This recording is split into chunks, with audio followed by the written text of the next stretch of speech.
Hello everyone, आप लोगों का बहुत बहुत स्वागत है my YouTube channel Naimuddin law classes पर। और हम लोग भारतीय संविधान का भाग 2 पढ़ रहे हैं। भाग 2 का हेडिंग है सिटीजनशिप यानी नागरिकता।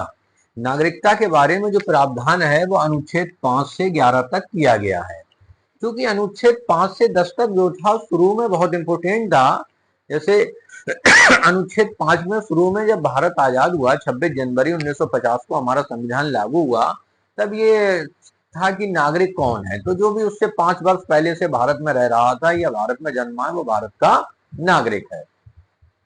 क्योंकि मौजूदा हालात में यानी प्रेजेंट टाइम में एक क्वेश्चन ये बन जाता है, तो 5 से 10 तक तो वो था। आज हमारे लिए बस अनुच्छेद 11 महत्वपूर्ण रह गया है और हम 11 को ही पढ़ते हैं और नया जो नागरिकता संशोधन अधिनियम 2019 है इसको जानेंगे।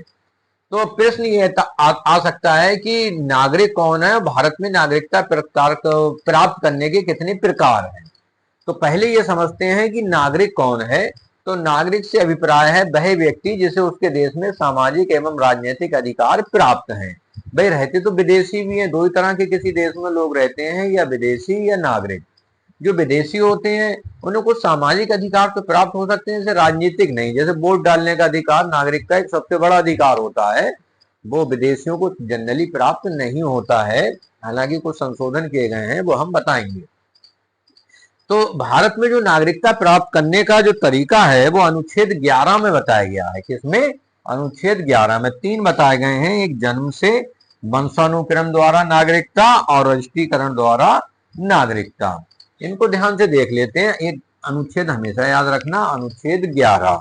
आज के समय में जो सबसे ज्यादा जो मतलब प्रचलन में आर्टिकल है वह है आर्टिकल 11 यानी अनुच्छेद 11। तो इसमें ये कहा गया है, देखिए कि हाँ, मैं पूरा पढ़ के आपको बताता हूं कि संविधान में नागरिकता की परिभाषा नहीं दी गई है। प्रायः किसी भी देश में रहने वाले निवासियों को 2 वर्गों में विभाजित किया जा सकता है। नंबर 1 नागरिक और नंबर 2 विदेशी। नागरिक से अभिप्राय है वह व्यक्ति जिसे उसके देश में सामाजिक एवं राजनीतिक अधिकार प्राप्त होते हैं। अच्छा, एक चीज और याद रखना, भारत में भारतीय संविधान में एकहरी नागरिकता का प्रावधान किया गया है और नागरिकता संघ सूची का विषय है। मतलब ये नागरिकता किसकी, एक तो भारत में एकल नागरिकता है यानी सिंगल है, और ये किसका विषय है यानी सेंट्रल यानी संघ सूची का विषय है। ठीक है, जो संघ सूची है। अब बात ये आती है कि भारत में किस तरह से नागरिकता प्राप्त की जा सकती है। तो अनुच्छेद 11 है। अनुच्छेद 11 में यह कहा गया है कि संसद को यह अधिकार है कि वह नागरिकता से संबंधित विधि का विनियमन करे। इस शक्ति का प्रयोग करते हुए संसद ने नागरिकता अधिनियम 1955 पारित किया, जिसके अनुसार निम्न आधारों पर नागरिकता प्रदान की जा सकती है। अनुच्छेद 11 में संसद को यह अधिकार दिया गया कि वो नागरिकता संबंधी जो विधियां हैं उनको बनाए, और इसी को बनाने में नागरिकता अधिनियम 1955 बनाया गया, और जिसके अनुसार 3 प्रकार से नागरिकता प्राप्त करने के तरीके बताए गए। पहला है जन्म से। प्रत्येक व्यक्ति जिसका जन्म 26 जनवरी 1950 को या उसके बाद हुआ है, जन्म से भारतीय नागरिक माना जाएगा। यानी हम सब कैसे हैं? जन्म से हैं, क्योंकि हमारा जन्म ही भारत में हुआ है।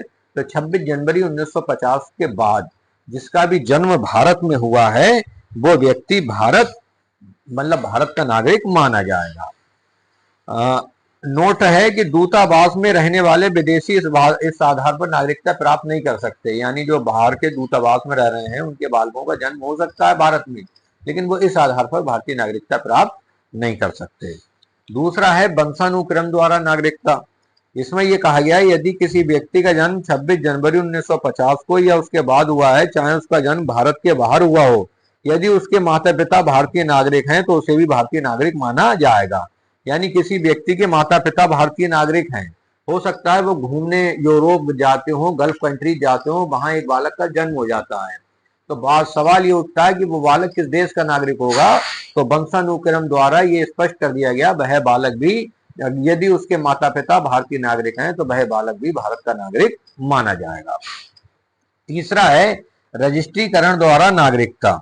यानी यदि कोई व्यक्ति 5 वर्ष से भारत में रह रहा है या भारत के बाहर जन्मा है किंतु वह वर्तमान समय में भारत में ही रह रहा है, तो वह भारत सरकार से नागरिकता के लिए आवेदन कर सकता है। अब ये भारत सरकार की मर्जी है उसको नागरिकता दे या ना दे।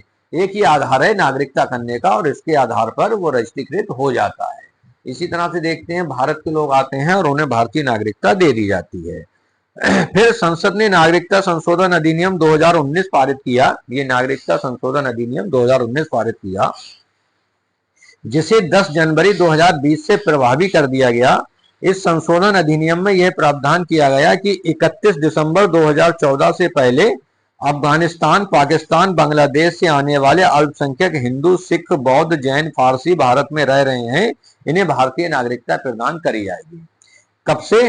देखिए, ये था नागरिकता संशोधन अधिनियम 2019 और 10 जनवरी 2020 से इसे लागू किया गया और कहा गया 31 दिसंबर 2014 से पहले 3 देश, इसमें यह कहा गया अफगानिस्तान, पाकिस्तान, बांग्लादेश, इनमें रहने वाले अल्पसंख्यक हिंदू, सिख, बौद्ध, जैन, फारसी और ईसाई भी यदि भारत आ गए और भारत में रह रहे हैं तो इन्हें भी भारतीय नागरिक मान लिया जाएगा। जैसे बांग्लादेश डिस्टरबेंस के समय जब 1971 में भारत बांग्लादेश की लड़ाई हुई थी और भारत पाकिस्तान की और बांग्लादेश अलग बना था, तो बहुत से बंगाली लोग भारत आ गए थे। तो वो तो 31 दिसंबर 2000 पहले से बहुत आ गए हैं पहले, तो उन्हें अब भारतीय नागरिकता दे दी जाएगी। तो ये नागरिकता प्राप्त करने के कुछ थे। फिर है चौथा भी है, देशीयकरण द्वारा नागरिकता। ये क्या होता है? चौथा पॉइंट इसको समझ लेते हैं। देशीयकरण,